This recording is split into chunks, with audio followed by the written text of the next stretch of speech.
I found this 1977 Two Wheels magazine on eBay, and it had the best road bike of the year and the best dirt bike of the year, and the dirt bike was the DT400. So, bike of the year.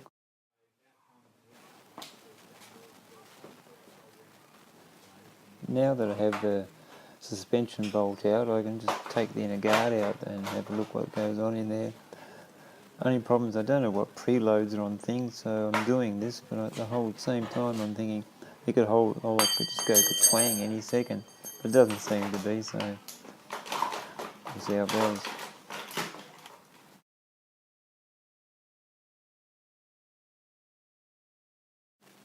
Now that I have the inner guard off, I can give it a good inspection and look over what damage I've done. A bit of scuffing up there where it mounts onto the frame, so I can just trim that up.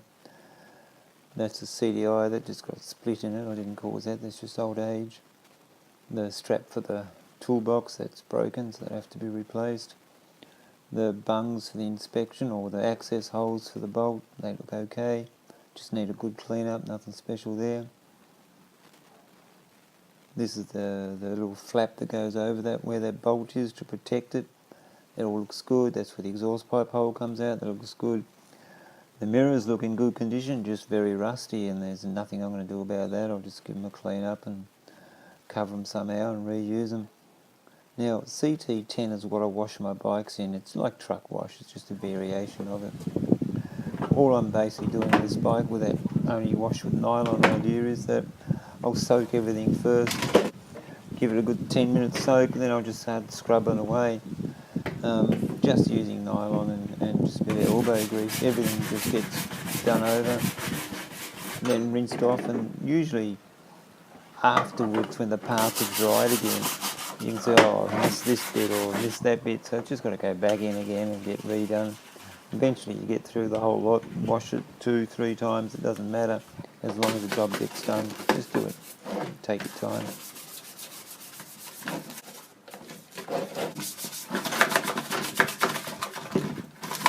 I also use a garden spray, 2 litre spray bottle, and put like a cap full of CT10 in there and fill it up with water, and then I just pump it up and I spray it on parts. Some parts I don't need to soak, like electrical stuff, just don't want to soak it, just spray it and scrub it.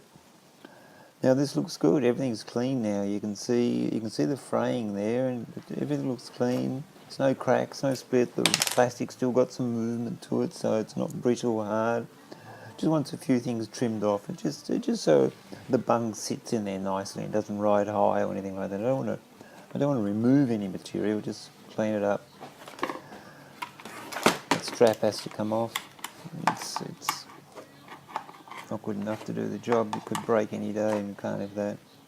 Another service part. Remember, the whole idea is just service. Put it back together, keep going. That fraying part there just needs a bit of a trim. Once it's been trimmed, just check that the bung goes in there and hides all sins, so that's good, covered up everything. Now, this strap caused me a lot of problems. I just couldn't figure out how to get it off. The tool I'm using there is like a hook tool for taking springs off expansion chambers, and my idea is I just leave it off there, but that sort of didn't work, and I'm thinking I need something like a can opener, and it's just not working. It's just forcing it off this way, that way, nothing was really happening. And the whole time you don't want to push too hard, because if you push too hard, it's old plastic, it's rivets, it can just go ka-twang. So that little ridge there is what the problem is. It's just that kink in the material makes it extra strong. So repair the tools and put them away. And now I'm looking for inspiration. This lot of tools is tools that have value. I just haven't sorted them yet, or don't know where to put them yet. So I just leave them in that container. Hopefully there's something here that inspires me into another way to do it.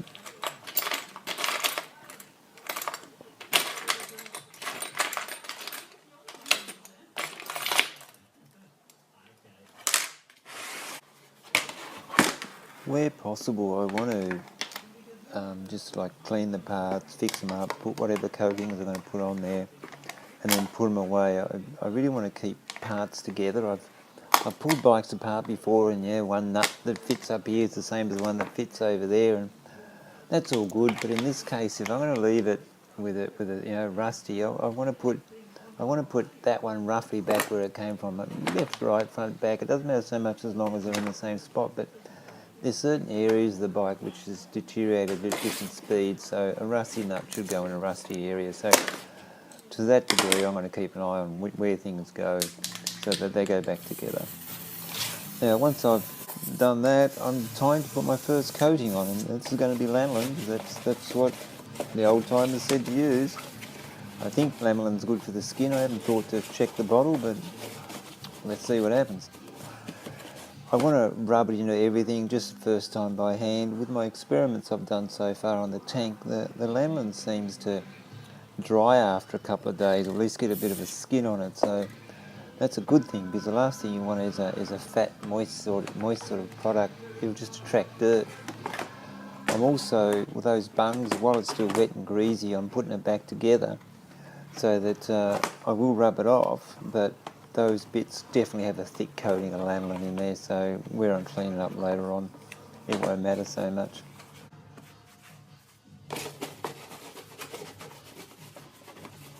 I'm rubbing it back off again. It's a small rag, it'll grease up real quickly, so the idea is just to rub the most fatty parts off it. I have no doubt that when I use the bike, the parts that are exposed to washing, they'll get the lanolin cleaned off completely, but that's okay. With constant washing and maintenance, that's those areas, we expected that to happen. But there's going to be lots of areas under the seat and stuff like that won't get that sort of attention, and it'll just protect it thereafter. I'm rubbing the lanolin into the rust and just doing the best I can there with my hands. I'll rub that off as well and just leave it, and that's the coating. I really don't know how this is going to work, but that's the look. Rusty is how I got it. These are the nuts and bolts from holding the under tray on and the suspension bolt. I want to clean them up, so I needed some way of holding them, so I've come up with this idea. I can just sort of hold them there. Because using that nylon wheel on a drill when your fingers is painful, so I've got to hold it somehow, and that's why I'm doing it. I'm not pushing too hard, so we'll see what happens, and it's still got square edges on the nut, and it doesn't scratch it too much, but it doesn't look right. So now I'll give a washer a go. This is the dirtiest washer, and I'll see what happens there, and that just scratched it, so I'm not happy with that at all. So it's not nice, not unacceptable. It's not what I'm after.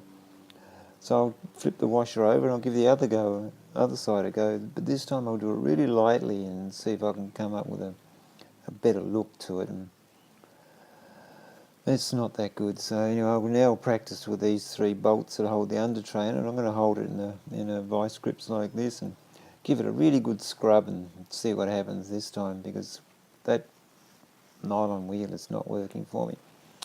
The scrubbing looks better, so I think that's the answer.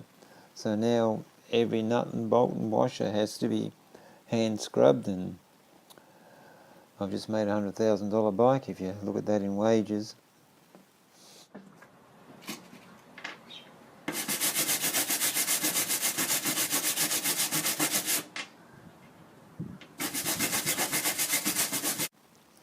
Anyway, the results are good. I'm totally happy with that. That's the look I'm after. So good old elbow grease. Now these parts are out of view, and so I'm up for protecting them. So I'm going to give them the penetrol. Just a light brush. Now remember, this stuff creeps. I've looked into it. These sorts of rust guard penetrol, they're linseed based, which is a thin oil, and they just have different sorts of thickness. Different companies have different thickness in there. Some dry hard, some dry slow. Penetrol will take 3 days normally to dry, a week if it's cold. Either way, it's just part of the process. You can't get around that. I'd rather it dried slowly, that way it means it's thinner and gets in better and stays there. I'm going to brush it all. I've just put on an old piece of cardboard, that way the cardboard soaks up the excess paint. When I'm finished with this process, I'll just leave it there and go away, have a cup of tea. You don't have to be in a big hurry with this. It's not going to dry, not today, not tomorrow. But if I just leave it, when I'm finished with this painting process, it leaves it with a gloss on there, and I'm just not after a gloss. I want it to look like I haven't been there, and the best way I can do that is by covering it over afterwards, or just taking that shine off it. As you can see, the final painting has left it all glossy, so it has to come off, and the best I found to do this is that rubbing won't do much, it's just seeing how much is on there. Just get a rag and just run it over it, just mush it up and rub the whole lot in a big bucket if you've got lots of nuts and bolts, and just rag it up and whoosh it around. You're not going to break anything, just rub it in there, get as much off there as you can.